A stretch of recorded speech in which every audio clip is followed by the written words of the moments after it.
देवे जीव धाला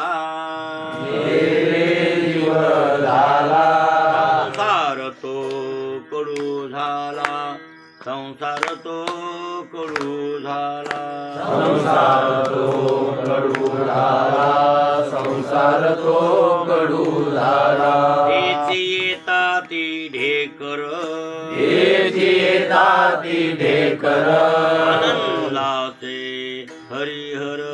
आनंदाचे हरिहर आनंदाचे हरिहर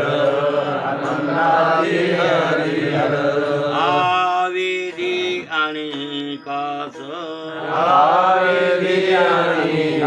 ऐसा जया अंगी कस ऐसा जया अंगी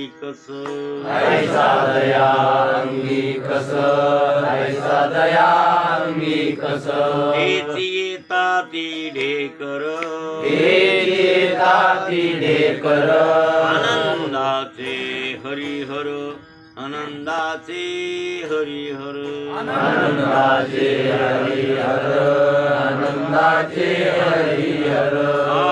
तुका म्हणे भूक येणे न लगे अनेक येणे न लगे अनेक तेची येता ती ढेकर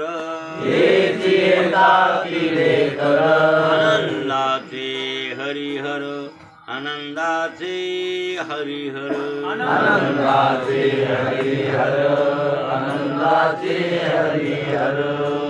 प्रस्तुत प्राप्त प्रसंगी सेवेसाठी निवडलेला अभंग दररोजच्या पाठातील जगद्गुरु तुकोबांच्या गाथ्यातील देवडीकरांच्या पट्टीप्रमाणे 305व्या क्रमांकाचा आपला अभंग चालू आहे.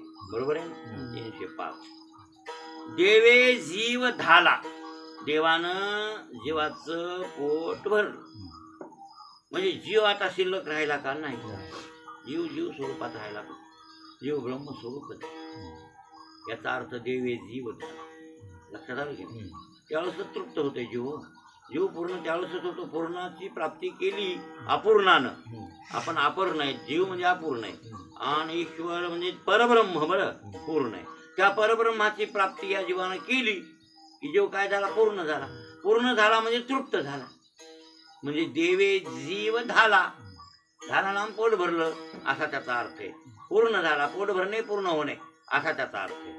जे देवे जीव धाला आणि म्हणून संसार तो कडू. संसार तो तुम्हाला कळला. संसार आणि संसार म्हणजे शेवटचं टोक म्हणजे विषय. शब्द स्पर्श रूप रस गंध हे पंचतन मात्र आहेत ना. तर ह्या विषयाचं सेवन जीव करते. विषयाचं सेवन जीव करते. हा आणि शिव साक्षी रूपानं असतो. भागवतामध्ये जीव आणि शिव अशी दोन्ही पाखर सांगितली. एकनाथी भागवत. कोणतं भागवत? एकनाथी भागवत. ते दोन पाखर आहेत म्हणले संसार वृक्षावर बसले. ते शिव नावाचं पाखरू जीव नावाच्या पाखराला सांगते की विषयाची फळे खाऊ नको. तो विषयाची फळे अधोमुख करून खायलास तेने करून तुला जन्ममरणाच्या कचाट्यात पडावं लागायचं असं शिव पाखरू सांगतो. पण ते जीव ऐकतच नाही. आपले ते विषय सेवन करतो म्हणजे करतो असं व्हायला लागतं. ते जीव सेवन करतोय विषयाची फळे आणि त्यामुळं ते किती जन्मात फेरे घेतले तरीही विषय सेवन करून त्याचं पोट भरत नाही. अतृप्तच राहतो. मायामय प्रपंच वृक्षी जीव शिव बैसले दोन पक्षी. वा. शिव सावधान सर्व साक्षी. जीव भक्षी विषय फळे. ती भक्षिताची भुलवणी गेला आपापना ते विसरला. कैसा दाजूला जन्म मरण भोगी तसे. बघा ही नाही भाऊ बेस्ट नाही मार्मिक काय असो पण मार्मिक कोणी महाराज मार्मिक पाहिजे की नाही. शास्त्री मला हरकत आहे घ्यायला नाही. सांगा तुम्ही सांगा. शास्त्रातल्या नाही ओव्या मार्मिक आहेत महाराज त्या नाही खरंय. ज्या ओव्या आहेत का त्या मी सांगितलेल्या विषयातल्या म्हणजे जिथं मी गेलो ज्या भागवतात ज्या विषयात त्या विषयातल्याच ओव्या दुसरीकडे नाहीतच त्या ओव्या आणि मी त्याच्यावर बोलू लागलो. मी कशावर बोलू लागलो त्याच ओव्यावर बोलू लागलो ना. मग मी भागवतातल्या त्या विषयावर बोलू लागलो. मायामय प्रपंच वृक्ष हे मायामय प्रपंच वृक्ष बरोबर आहे ना. आणि ते जीव शिव बैसले दोन पक्षी. हा जीव शिव बैसले दोन पक्षी बरोबर आहे. शिव सावधान सर्व हा शिव कसा आहे सावधान आहे. हा जीव भक्षी विषय फळे जीव भक्षी विषय हो असा बोलवणी केलाय या विषयात बोलवणी केला. मग शिव सांगायलाय खाऊ नको म्हणून हे ऐकत का. हा शिव सावधान आहे आणि शिव त्यालाच म्हणतात सर्व साक्षी आहे. कोण शिव. आणि असंही म्हणले ना ज्ञानेश्वर महाराज बालछंदामध्ये म्हटले अलक्ष लक्षी मी लक्षी तेथे दिसती दोन पक्षी चंद्र सूर्य असे साक्षी कानोबा तेरे तेरे ते तेरे तेरे ते ते शब्दानं संकेत केलाय ते ते ते. आता ते म्हणजे वाच्य सांगायसारखं नाही काय वर्णन करावं त्याचं म्हणून ते ते ते ते जसं श्रुती संकेत करते ते काय श्रुती म्हणते ना काय तत्वमसी ते तू जसं ते तसं ते असे ज्ञानेश्वर महाराज म्हणू लागले. ते अलक्ष्य लक्षी मी लक्षी म्हणजे अलक्ष्याची लक्षणा माऊली करतात. आपल्याला अलक्ष्याचं लक्ष नाही करणं होत नाही म्हणजे आपल्या अलक्ष्य लक्षात येतच नाही असा त्याचा आपला अर्थ. अलक्ष्याची लक्षणं आपल्यात होत नाही असा त्याचा अर्थ आहे. आणि अलक्ष्याची लक्षणा करणारे ते संत असतात किंवा ज्ञानेश्वर महाराजांसारखे योगी असतात. मग अलक्ष्य लक्षी मी लक्षी तेथे एक दिसती दोन पक्षी. ते दोन पक्षी कोणते जीव आणि शिव आहेत हे लक्षात ठेवा. हे जीव शिव किंवा जीव शिव दोन्ही हरिरूपी तरंग ते तर ज्ञानेश्वर महाराज नाथ महाराज तर त्याच्या पुढे गेले. जीव शिव दोन्ही हरिरूपी तरंग आणि सिंधू तो अभंगने आहे त्याला समुद्र म्हणले. हरीला काय म्हणले तिथं. आणि जीव शिव दोन्ही बुरबुडे त्या समुद्रावर उठलेले काय दोन्ही बुरबुडे. किती बुरबुडे निर्माण झाले समुद्राला माहिती काय गरज नाही त्या बुरबुड्याची. उठतात येतात जातात बुरबुडे. सिंधू तो अभंग आहे कोणता हरी सिंधू आहे म्हणजे समुद्र आहे. त्याला हे बुरबुडे माहिती नाहीत. काय किती जग निर्माण झालं काय कुठं काय काय माहित नाही ते मागून नाही. कोणा शुद्ध ब्रह्म आहे तिथं हरी जे विशेषण दिलंय ना कोणाला दिले विशेषण ते शुद्ध ब्रह्माला मानिका ते शबल ब्रह्माला नाही विशेषण. हा शबल ब्रह्मा तर हे बुरबुडे आहेतच किंवा जीव आणि शिव म्हणजे शिव सोपाधिकच आहे ना आणि जीव हे बी सोपाधिकच. त्याला उपाधी आहे ना जीवाला आणि शिवाला उपाधी आहे. उपाधीने युक्त दोघं बी आहेत. त्याला मायेची उपाधी आणि याला अविद्येची उपाधी. म्हणून तुम्हाला त्या नाथांच्या हरभर कल्पना अविद्या येणे झाला जीवन माये उपाधी शिव बोली जेती दोघांनाही उपाधी आहेत असे. पण एक लक्षात ठेवा शिव सर्व साक्षी आहे. शिव कसा आहे सर्व साक्षी आहे आणि म्हणून त्याला अक्षर पुरुष म्हणतात. ते पुन्हा येईल त्याचं वर्णन मला वाटतं पुढच्या अभंगात आहे बी काही उत्तमा उत्तम वाची बोला पुरुषोत्तम काय तुकाराम महाराजाचं बोलणं आहे. तुकाराम महाराज म्हणजे कुठेच बोलून जाते.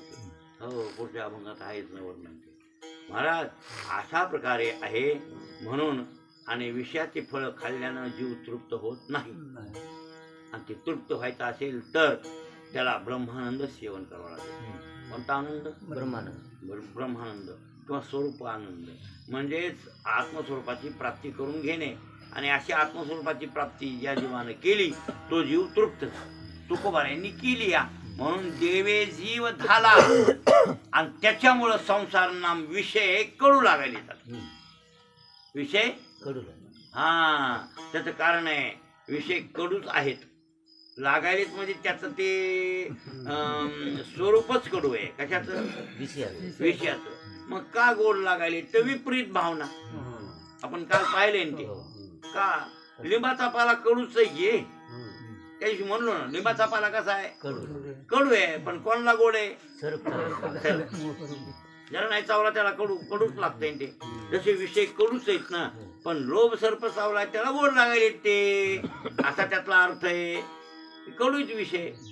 हो, मग विषय कडूही आहेत आणि विषय विषयासारखे मार्ग. विषयासारखे. अरे विष सेवन केलं, शास्त्रामध्ये वर्णन एका जन्मात मारे. तुम्ही इंद्रियल पेलं, कोणतंही विष पेलं ते एका जन्मात तुम्हाला घात करेल, एक बारच तुम्हाला. हे विषय सेवन केले का बाबा कोट्यावधी जन्म तुम्हाला घ्यावे लागते, कोट्यावधी. गणित नाही जे दातारा, पडिलो आवृत्ती भोरा. किती जन्म झाला फेरा. गणित नाही जी दातारा. हा, पडिलो आवृत्ती भोरा. बहुत थोर ओळशिया. थोर ओळखा माया डाळी. काय किती जन्म झाला आणि गणित नाही. आणि बरं काय, पडिलो आवृत्ती भोरा. आवृत्ती नाम चक्रात पडलो, भवऱ्याच्या. पाण्यात भवरा असते ना, पाण्यातला भवरा. आणि त्या भवऱ्यात सापडलं, मग काय महाराज गेलंच.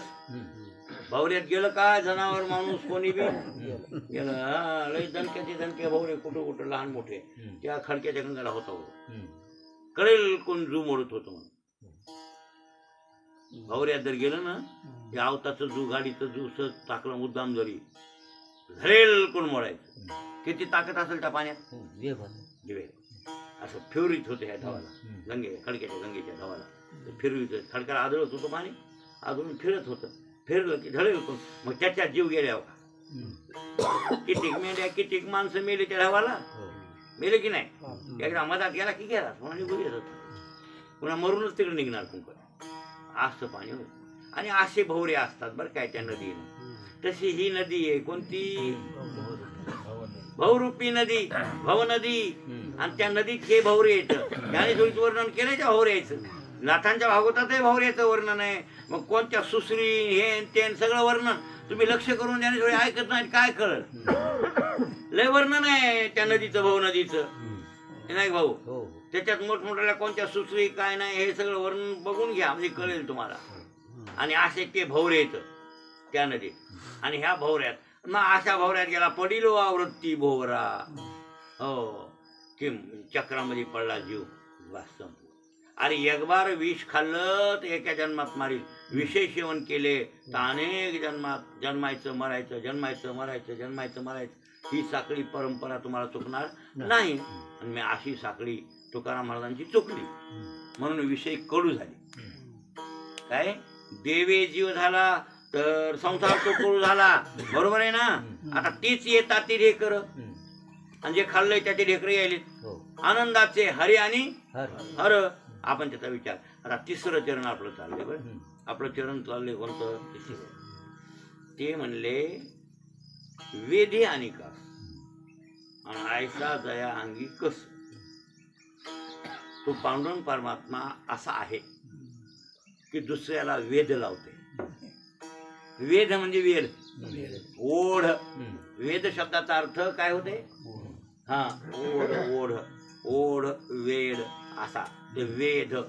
बरं काय काय म्हणते ते, काय म्हणते वेधी आणि कास.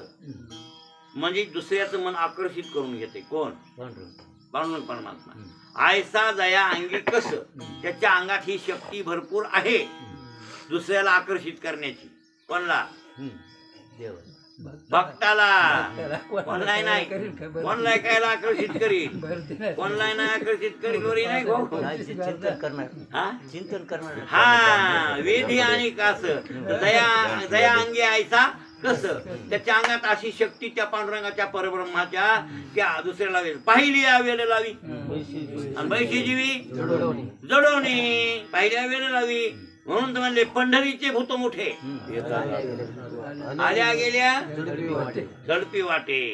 भोखेचे रे त्या नाना लय भूत आहेत म्हणले भाऊ. लागत नाही तुम्हाला ओढच नाही. उलट ते म्हणतात त्याचं भजन काय करायचे. बाळूमा मुलाले होय, बाळूमा कुठे माने का म्हणला म्हणा, काय तुम्ही रोज टाळवा काय काय म्हणला ते सांग बरं मला. नाही जे म्हणला ते मला सांग. अरे तुला सांगतो काही काही गोष्टी आज्ञेण्यापेक्षा बोललं का त्यांना ते झेपत, त्याचा विपरीत अर्थ होतो. लक्षात आलं? ते त्या विपरीत त्यांना ते भास होतो. एखाद्याची बायको नाचवली मोहनाकडे नाव घेऊन तिला बरं वाटत का? हा एखाद्याची बायको जर म्हणली मालक मालक आडू लागली कसं कसं एखादी बाई जर नवऱ्याचं नाव घेऊन नाचू लागली तर बरं वाटत, सुरुवातीला बरं वाटत एकदा, हा हमेशाच म्हणाली तर मग येडं बहीण नाव तिला हा असं काहीतरी विषय निघालता तिथं. बरं काय एखादा बोलायवर तू ते म्हणजे मला म्हणा की भजनच करू नका. मी म्हणलं ते तसाच म्हणते आणि ते ओपन दृष्टीनं अवघड होतंय ना. बरोबर आहे की नाही? हे खरं आहे महाराज, हे खरं बी आहे.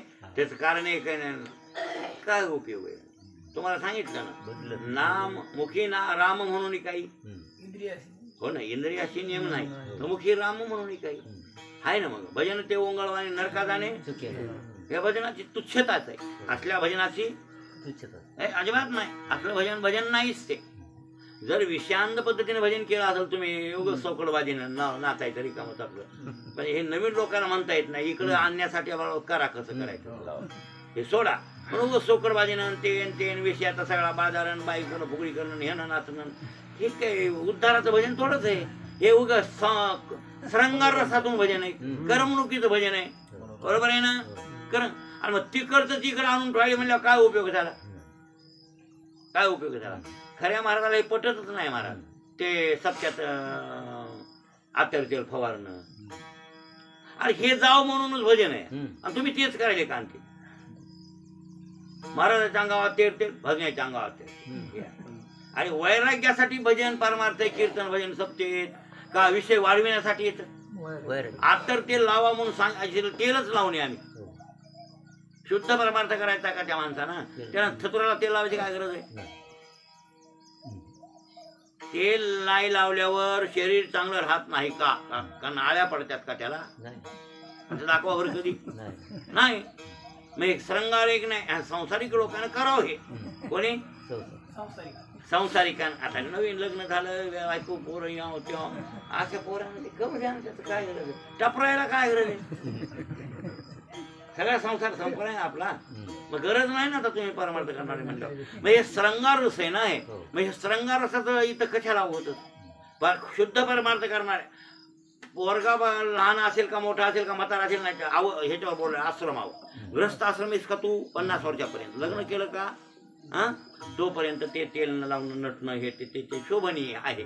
तू ते कर. पण ती अवस्था संपल्यावर पुन्हा हे करायची गरज नाही. शुद्ध परमार्थिकाला हे असं नटायची गरजच नाही असते. आणि ते सत्यात पुन्हा आणून ठेवायचं म्हणलं पिचकाऱ्या मारायच्या ह्याच्या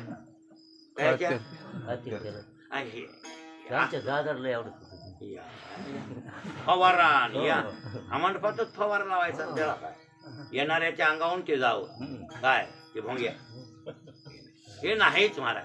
हे जावं आपल्या डोक्यातले हे विषय जावे. कळलं का?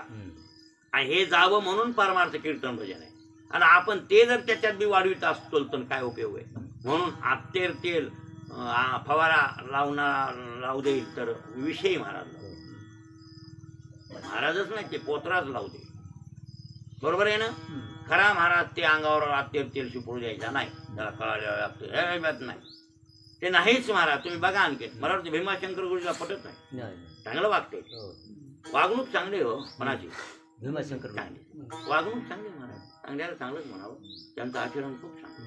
आणि हे राऊत महाराज आचरण चांगलं शुद्ध आचरण. त्यांना असे लौकिकातला बाजार पटतच नाही. म्हणजे हे भजनामध्ये सुद्धा हे श्रंगार रसातून जर तुम्ही केलं तर नरकाला घाली. भजनच जर चांगलं इमानदारीने केलं उद्धारासाठी तर ते तारतंय तुम्हाला. म्हणून लौकिकातलं भजन काही कामाचं नाही असं त्या. पण लौकिकातलं हे झालं. पण आदर कच्च्या माणसाला जर तुम्ही याच्याबद्दल असं म्हणलेत ना तर ते माणसं इकडे येत नाही उडून जातात. लक्षात आली की नाही? आणि भजन तर मुक्तानंही करावं आणि बद्धानंही करावं. साधकानंही करावं सिद्धानंही करावं भाऊ. आम्हाला जमत नाही नुसतं सर्व खळविदं ब्रह्म अहम ब्रह्म हे नाही पडत. नाही आम्ही देते म्हणजे ज्ञान अधिक उत्तर हे तुकाराम महाराजांना प्रमाण मान्य. ज्ञानोबारायांना मान्य. नाथांना मान्य. ज्ञान गिळोनी गावा गोविंद गा हे आवडत आहे तुकाराम महाराजांना. कळलं का? निवळ अज्ञानाची भक्ती नाही. ते अज्ञानाची भक्ती इच्छेची संपत्ती, त्याची चित्ती देव कैसा, ते त्यांना पटलं नाही ना. आणि मग असा हा परमात्मा पांडुरंग पंढरपूरचं भूत आहे आणि ते मोठं भूत आहे. कसं भूत आहे? मोठं. आता मला वाटतं महाभूत त्याला म्हणतात की पृथ्वी, आप, तेज, वायू आणि आकाश पंचमहाभूत आहे. महाभूत 5 आहेत आणि तुम्ही आम्ही भूत आहेत, पण लहान आहेत. नाही तुम्ही आम्ही भूत नाहीत. जे जे दिसे भूत जे जे भेटे भूत, ते जे मानिते भगवंत. भूत म्हणजे दिसल ते जीव कोण आहे? भूत. हे जीव सगळे किडा, मुंगी, पाखरं, हे ते बैल, ढोर, माणसं सगळे आपण सर्व का कोण आहोत? भूत आहे. पण भूत आपण आपल्याहून मोठाली भूत ते 5 आहे. पृथ्वी, आप, तेज, वायू आणि आकाश हे पंचमहाभूत. आणि त्याच्याहून मोठं भूत आहे पंढरपूर. भांबड भूत आहे ते. म्हणून पंढरीचे भूत मोठे. आणि आल्या गेल्या जे कोणी आले गेले त्यांना झडपिल्याशिवाय राहत. म्हणजे वेधी आणि कास, वेधी आणि कास आयसा जया अंगी कस. महाराज पंढरपूरला गेला तर मला वाटते पुन्हा जाऊ वाटणार आहे ना.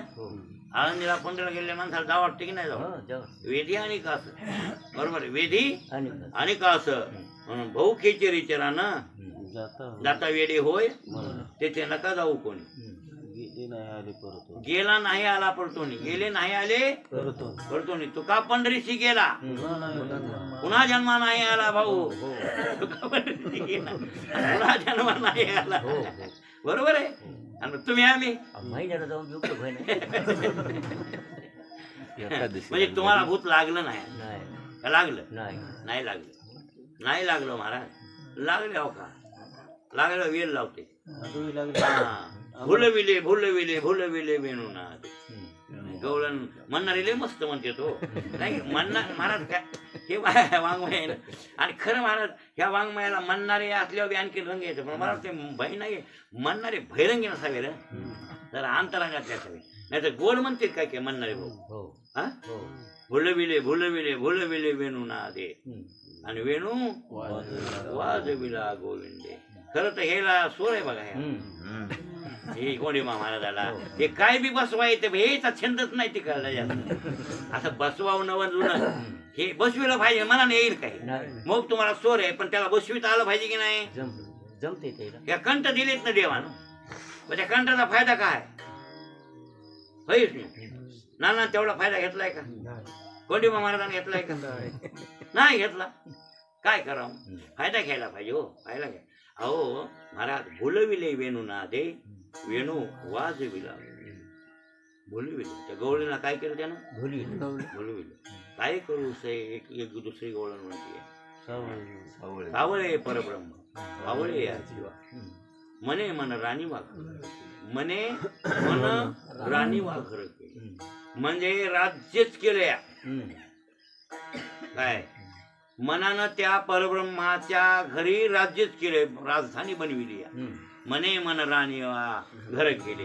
काय करू सये सोबतीला सांगायची ती गवळण ज्ञानेश्वर महाराज. सावळे गोवित, हे सावळ काय करायले मला? गोवायले हो, गुतवायले हे भाऊ. कोण? सावळ. सावळ सावळ नाम परब्रह्म गुतवायले. सावळे काय करू सये सावळे गो आपल्या आप लपथ म्हणते. माझं मन आपण मत्या काय करायले? हा लपायले. कुठं?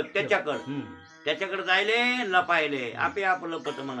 बाप रुक्मा देवरू सावळी प्रतिमा आणि मने मन क्षमा एक. बरोबर आहे ना? आणि हो महाराज मन खेळ तेथे मन खेळे लपी थपी अशी ओवी ज्ञानेश्वरी. तेथे मन खेळे लपी थपी. लपी थपी म्हणजे लपंडाव खेळते. जसं लेकरू आईपाशी बसलेलं असल्यावर इकडून तिकडं तिकडून इकडं त्याला कुठं जायचं नसलं. जसं लपीतपी खेळतं तसं मन त्या परमात्म्याजवळ लपीतपी खेळायला या गवळणींचं. का? त्यांना वेद लावलाय. त्यांना पाहिली या वेदला. वेधी आणि कास, वेधी आयसा जया अंगी कस. वेधून टाकलं. ज्ञानेश्वर महाराजांना वेधलं, तुकाराम महाराजांना वेधलं, नामदेवरायला वेदिले वयने. हा श्रीरंग रंगी हो मी हे माझे अंगी हरवले. वा वा वा वेदिलेने श्रीरंग तुम्हाला कवा वेदी अंगावर यायचं वेदिले ते ना मशीन मशीन आहे म्हटलं याला मशीन वेदलं आहे बरोबर आहे हो, तुम्हाला विषयानं खूप वेधून टाकले किती गडबडीनं महाराज फाट कवा सुटन की आणि मी हाताने सुटला विहंग मध्ये इथून शास्त्रीय हे बघा तुम्ही सुटल्यावर कशी सुटत येतो तोच करायचं. काय करायचं मातीचं बघायचं. ऐकायला गेलो काय करावं आता हे आंघोळ करते तुळशीला पाणी घालताना हे पोरं तिथं असायले आता कवा एका वेळी मुकामाला असलं आंघोळ करायला या म्हणते घाल पाणी मी म्हणलं ते घरी घालीत नाही इथं काय त्याच्या मनात येड असावं आणि आपल्या डोळ्यापुरता फकीर करून काय फायदा त्याला त्याला येड लागावं पाणी घालण्याचं तुळशीला मग जमलं त्याने सुरू वाच नाही वाचित नाही तुळशीला पाणी गाव ठोमे घालता येते आणि घातलेला असला हा तांबे हेच करून घेईल आमचा मला तांबे आम्हाला पाणी घालायचं तुमचं संपलं असलं दुसरं भरून घेतो आणि पाणी घालतो म्हणेल की नाही सवयवाला जाऊ द्यावं सवयवालं सोडीतच नाही मी मीनाच्या गावाला गेलो ही मीना विचारा तिला तिथं ते होती नांदायला आपली मीना हा तिथं नांदायला होती इटकूट तिच्या जवळपास कुठं कीर्तन अलीकडे होतं त्या तालुक्यात जिल्ह्या कळमच्या मग मी म्हणलं जावंच मीनाच्या घरला तसं मीनाचं घर बघावं नवीन लग्न झालं ते आणि जावं मुकामाला राहावं दुपारचं कीर्तन करून तिकडे जायचं होतं जावं तेव्हा काही गाडी नव्हती माझ्याकडे यायची एसटीने गेलो होतो गेलो होते मग तिच्या गावाला मुकामाला गेलो माणूस किती माणसं होती ते या बसा आहे ते मावत भावाली विनाचे म्हणल्यावर चांगलं त्याने असं बसा इकडं तिकडं मग मुक्काम केलं तिचा सासरे काय नाव मालूजी नाव का काय होतं काय हा शहाजी ते शहाजी बोलत कटले घेते मग झालं झोपलो सकाळी उठल्यावर मला गार पाणी आंघोळ नव्हतं मग ते लाजम नाही मला कसं बोलते तसं आपला नियम आहे बरोबर आहे ना नियमाचे आपण बांधले माझी पूजा आरत्या सगळं घेऊन गेलो मी ते तसलं काय झालं ज्ञानेश्वरी ती मूर्ती हे ते सगळं मग तिथे गेल्यावर ते आम्हाला मला गरम पाणी मला जमत नाही त्याला मामा म्हणलो मला गरम पाणी जमत नाही मामा म्हणजे पाणी मग आम्ही तुम्ही बिना आंघोळीचं आणून दिले मला हापशा दाखवा मी माझ्या बकेटानं आणतो पाहुण्याचं गाव जरी असलं तर लास्ट तिथं काय त्याचे आले तुमचं बिना आंघोळीचं पाणी मी कसं घेणार हा आंघोळ केलेलं घेतो पण बिना आंघोळीचं मग त्यापेक्षा तसं करूच नका मला फक्त हापशा दाखवा बकेट घेतलं तिथं जवळ हापशा होता हापशाला त्याला हापशाचं पाणी हापशीलं येऊन आंघोळ केली आणि पुन्हा पाणी देवाला घालायला गेले उघड लाज वाटते थोडी लाज कशी जमलते लाज वाटाव कशाची दारू पिऊन रस्त्याला लोळण्याची लाज वाटाव खरं बोललो का खोटं बोलायचं लाज वाटाव की दारू पिऊन रस्त्याला कसं लोळावं लोक वागले होतील आपल्याला मांस खाऊ कसं खाव ह्याची लाज म्हणजे वाईट गोष्टीची लाज वाटाव का चांगल्या गोष्टीची लाज वाटाव सांगा बरं वाईट गोष्ट आणि तुम्ही इथं लाजता म्हणल्यावर मग काय राहिलं लाज होय शंका दुरावी लामान आवडी आणि लाजवी व्यसन आणि शिनवी पिशे आणि भुलवी तरी ते काही हो आवड असल्यावर लाज वाटते का मग उघड्यानं त्या पाहुण्याच्या गावात गेलो आणि उघड्यानं जाऊन देवाचं पाणी घालून मारुतीला हे करून अमुक टमुक ज्ञानेश्वरी वाचणं हे सगळं आपला विधी केला तिला बोलून जेवण खावण करून तिच्या गावून आल तो तिला विचारलं हो आणि हे पोरग तुळशीला पाणी हे म्हणजे घाल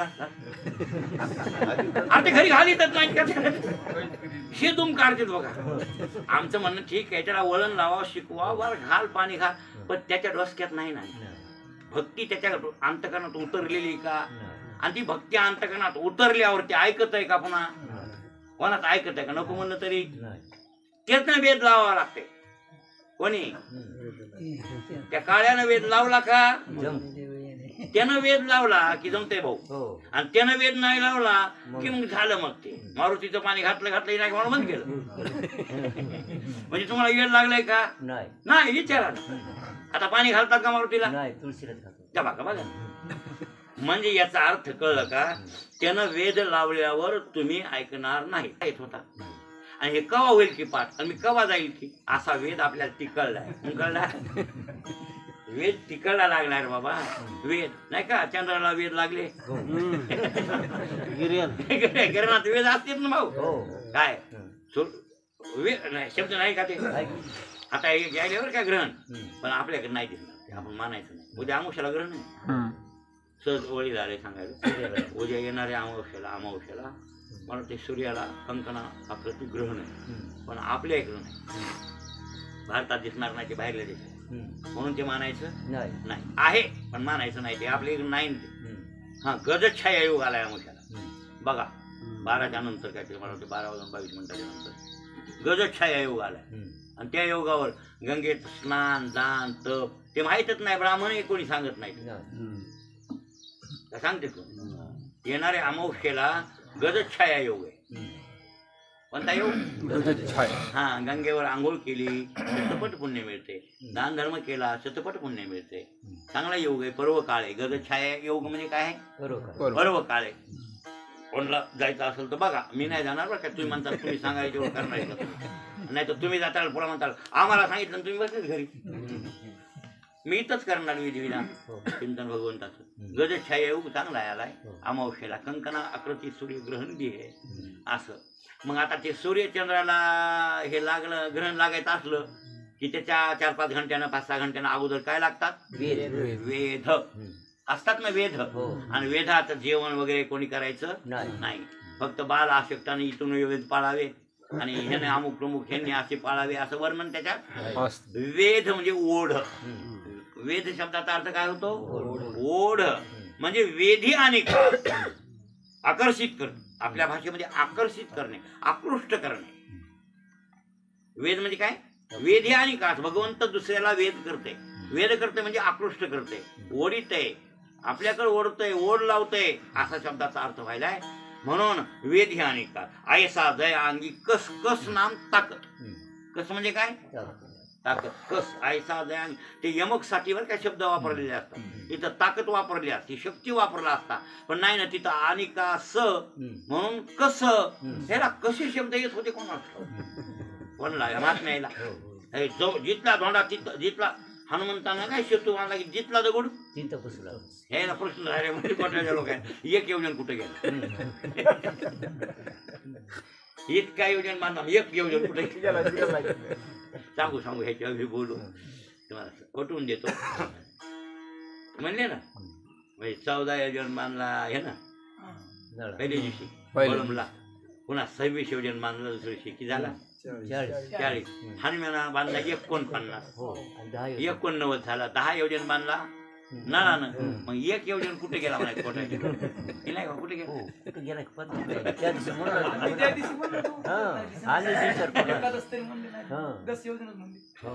तसंच वर्णन आहे, पण ते बार काय त्याच्यात वर्णन नाही.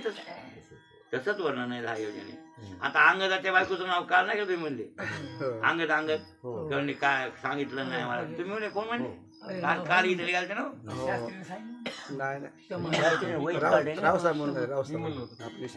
वही मध्ये घेतलंय ना शास्त्री महाराज. घेतलंय का? काय? जैशी रमा आणि उमा तैशी तारा रुमा अंगदाची कांता क्षमा भजन महिमा विशेष महामहिमा अभिषेकी शेवटाचं महामहिमा अभिषेक क्षमा नाव आहे. बरोबर आहे. अंगदाच्या बायकोचं नाव क्षमा. बरे कुठले कोण्या कुठे रामायण ते नाही म्हणजे किष्किंधा कांडात 7व्या वा वा वा वा वा शास्त्री असं पटवून सांगा. पण हे शास्त्रीने सांगितलं असेल तुम्हाला का तुम्ही काय बघितलंय का? बघा 7वा अध्याय बरोबर. भरताला याला सांगितलं किष्किंधा कांडाचे अध्याय किती?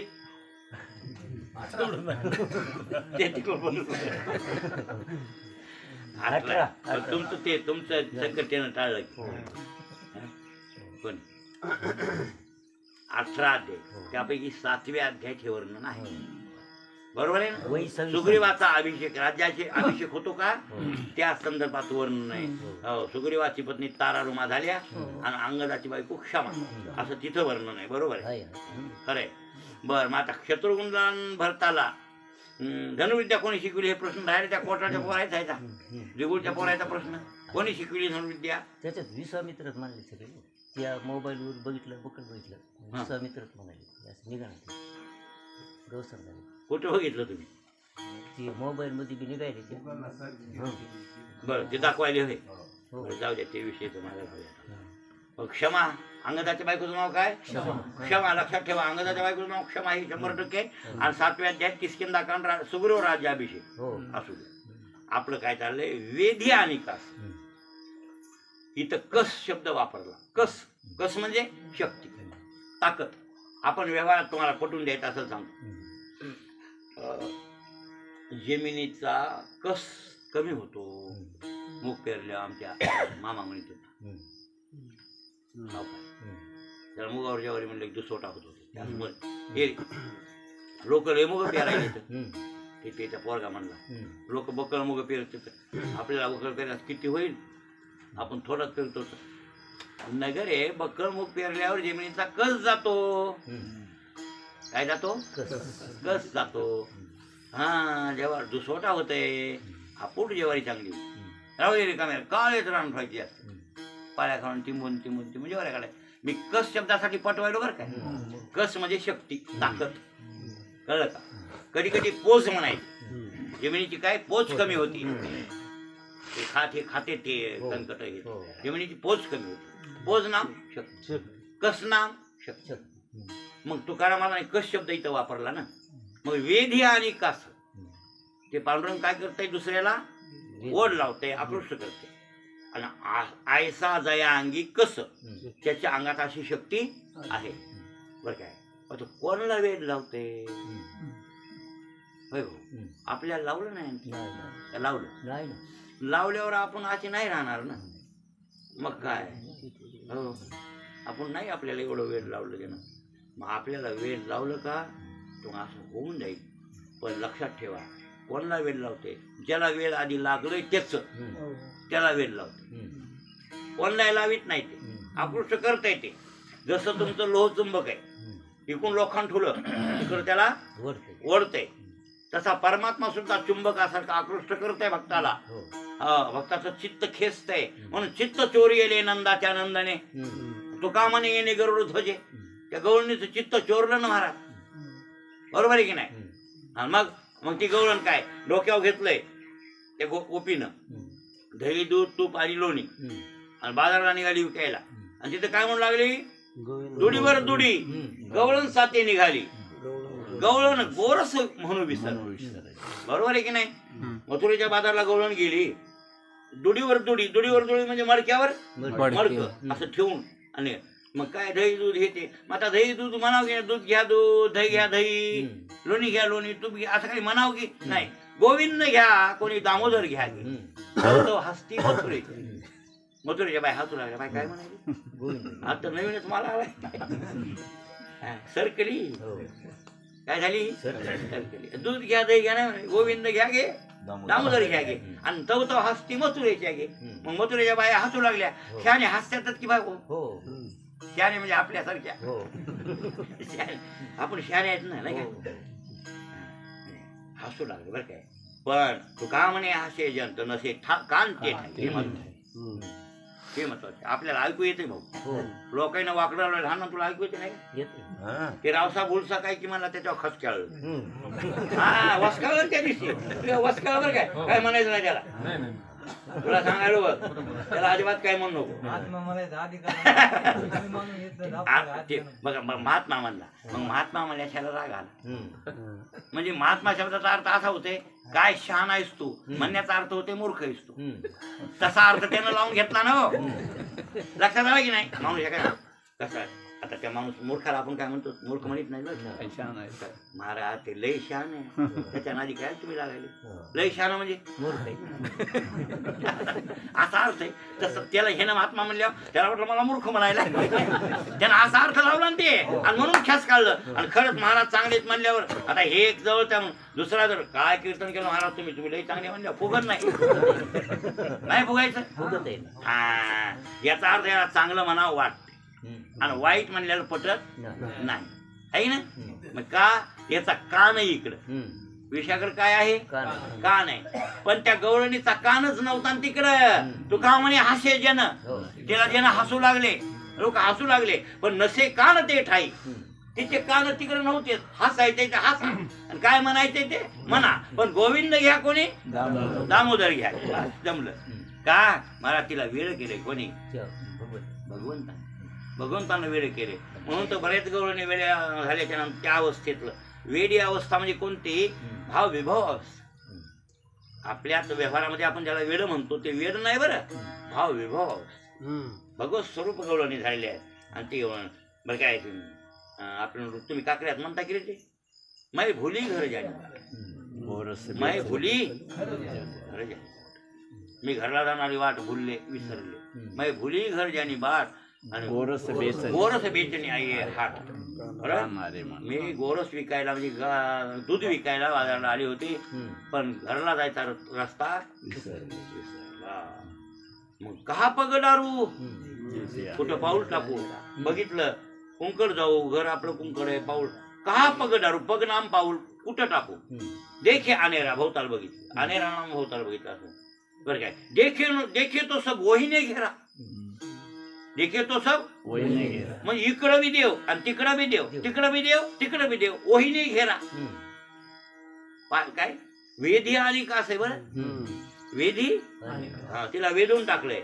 जिकडं पाहिजे तिकडे तिला देव दिसते. कहा पगडारू देखे आनेरा, देखे तो सब वही नाही घेरा. त्यानं सगळीकडे मला घेरून टाकलंय म्हणून हुई तो थकीत भैर येतो का भागा रे सब मन का. हे पाहिलं त्या गवळणीची अवस्था आणि थकीत झाले. भैरे तुकाराम महाराजांचे भाऊ कोणते कान्होबा भैरे. हुई तो थकीत, हुई तो थकीत म्हणजे थकीत झाले म्हणजे चकित झाले, आश्चर्यचकित झाले. बरं काय कोण कान्होबा आहे. हुई तो थकीत भैरे तुका म्हणजे तुकाराम महाराजांचा भाऊ असा त्याचा अर्थ आहे. हुई तो थकीत म्हणजे आश्चर्यचकित झाले. बरं काय भाग अरे सब मन का मना झोका होता ते सगळा गेला. हो मला वाटते अशी अवस्था व्हायला आणि करता ती अवस्था कोण. फक्त तुम्ही तर तुळशीला पाणी, ज्ञानेश्वरी वाचणं, बरं काय पोथी पुराणाला जाणं, आळंदी पंढरीची वारी करणं, भजनाला टाळ वाजविणं हे करा. बरं काय भजन करा. माणिकाचं ऐकत आलो तुम्ही, माणिकाचं सांगावं नको उलट सुलट. अरे अधिकाऱ्याला बोलत जावर काय बोलायचे ते, कुठं काय बोलावं ते.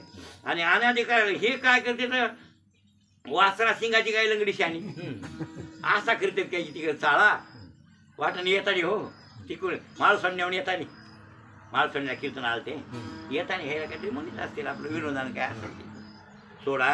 पण भगवान परमात्मा खरंच वेद लावते भाऊ, वेद लाव. आणि असं वेद लावणं म्हणजे आपल्या जीवनाचं काम झालं. आपलं जीवन कृतार्थ झालं. कसं झालं कृतार्थ झालं. आपलं जीवन संपलं, कृत्य झालं, कृत्य झालो. इच्छा केली ते पूर्ण प्राप्ती झाली असं समजायचं. मग तुकाराम महाराज म्हणतात त्याच्यात अशी शक्ती आहे वेधी आणि असं ओढ लावते दुसऱ्याला. आयसा दया अंगी कसं अशी शक्ती त्याच्या अंगात आहे. फक्त तुम्ही त्याचा अगोदर त्याचं चिंतन करायला लागा असे तुकाराम महाराज म्हणले. आणि मग अशी ज्यानं मला वेधलंय तेच येतात ती ढेकर. ध्रुवचरणात ते त्याच्यासाठी ज्या प्रत्येक चरणात तेच येतात ती. त्यानं जे मला वेधलंय ओढ लावली आहे आणि ते ढेकर यायले तर आणि ते ढेकर आल्यावर आवाज निघायलाय हरी आणि हार. ढेकूर आवाज करतय करतय की नाही करते होय. किती दाबून धरलं तर निघत आहे बाहेर. बरोबर आहे. आवाज निघते की भाऊ निघते. जांभळीचा येत मला वाटते संकेत आहे. जेवण झालं तृप्त झालं फुल जेवण झाले हे सांगते ढेकूर. भूक लागली सांगते जांभळी. जेवल्याचे खरे वरीव मटे ढेकर. हा ढेकरानं तुमचं ते भाऊ म्हणजे पोट ह्याच भरलंय. लक्षात आलं की नाही. म्हणजे तृप्तीची इशारा म्हणजे काय येणे ढेकर. आणि भूक लागली हे इशारा जांभळी येते बरं काय भाऊ. हो आणि शिंक विटाळे बरं भाऊ. थोडं सोवळ होते शिंक केलं थोडं असं करीत जाते आणि ते शिकायचं पाहिजे. शास्त्रीय अभ्यास करणं आणि शास्त्रीय संघ राहिल्याशिवाय कळत नाही भाऊ. म्हणजे शास्त्रीय माणूस खरा आहे जे वागण्यात त्याच्या संघ राहिले की हे सगळं अभ्यास आपोआप होते. म्हणून संडास आल्यास तर ववळं झालंच लघवी आल्यास ओवळं झालंच म्हणून पाय धुवावे लागतात की नाही. हो संडासला गेल्यावर पाय धुणं गुळणा करणं चूळ भरणं, लघवीला गेल्यास पाय धुणं चूळ भरणं गुळणा करणं सोहळ्यात येण्यासाठी. हो आणि हे झालं. पण अधोवाद जरी झाला, अधोवाद कळला ना हो तरी ओवळं झालं झालं. असं करायचं. शिंका आल्यावर ओवळं झालं झालं. मग त्याच्यासाठी मग शुद्धता कशी करावी शास्त्रात आहे ते शिकावं लागतं. पाय धुवायचे फक्त संडासला आणि लघवीलाच पाय धुवायचे आणि गुळणा करायचा. बाकी ह्या क्रियाला गुळणा आणि पाय धुवायची गरज नाही. पण त्याच्यासाठी सोळं दुसरं हाय सांगितलं. हात लावायचा. हा आता गालाला हात लावायचा. शिंक आली का आता हात लावायचा. आता गालाला हात लावायचा. शिंक केलेला ओळ झालेलं सोळं होते होते. हे पूजा करताना हे ते आपल्याला हे नाही व्हायला पाहिजे ना. बरं का गुरुजी तुम्हाला लई गरज आहे. गुरुजी वाढवून बसतील म्हणून पूजा करीत आम्ही घेऊन म्हणले लोक चंबू न्यायलेत की नाही. तुम्ही दिली पुंगळी हा मग माझे धार धरायले बरं चला. हा मग असं करता करता तुम्हाला शिंक आली मग कसं करता तुम्ही. काय आतापर्यंत काय आली नाही. येते येते बरं ये जाऊ द्या. आधोआत येते कोणता येते गपचिप येते येते बरोबर आहे. येते येते मुका दोन येते गावात येतात महाराज. आता ते हे देहाचे धर्म आहेत. हे कोणते धर्म आहेत. हे देहाचे धर्म आहेत. ते तुम्ही रोखू म्हणल्यानं रोखणार. इतका कसा पालायला त्याला गपची बस आता एवढं काय करील ते येतात. ते काय हातून करताय का येतात. मग आता अशी देहाचे धर्म आहेत हे होतातच. मग हे झाले तर त्याच्याबद्दल ओळ झाला असेल तर कसं सोहळं व्हावं हे सगळं असा अभ्यास करावा. शिंकाला बी ते असंच करायचं. हो. आता मग मला काय म्हणायचंय लक्षात आलं की नाही. अशी पूजा अर्चा हे ते केली ना तर काय त्याला असं करू लागल्या म्हणजे तुळशीला पाणी घालणे देवाची पूजा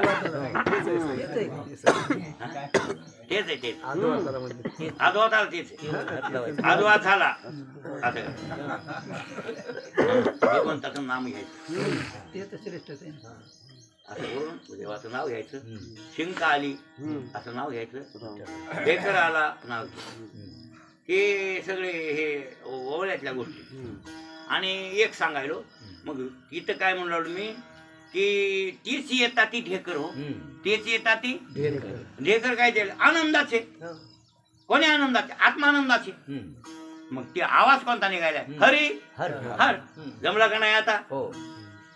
मग जेवण झाल्यावर हरिहार ढेकराचा आवाज निघायला. तुकाराम महाराज म्हणले आमचं जेवण झाले आणि आता रामकृष्ण हरी विठ्ठल हे आमचा आवाज निघायला. ढेकराचा आवाज आहे.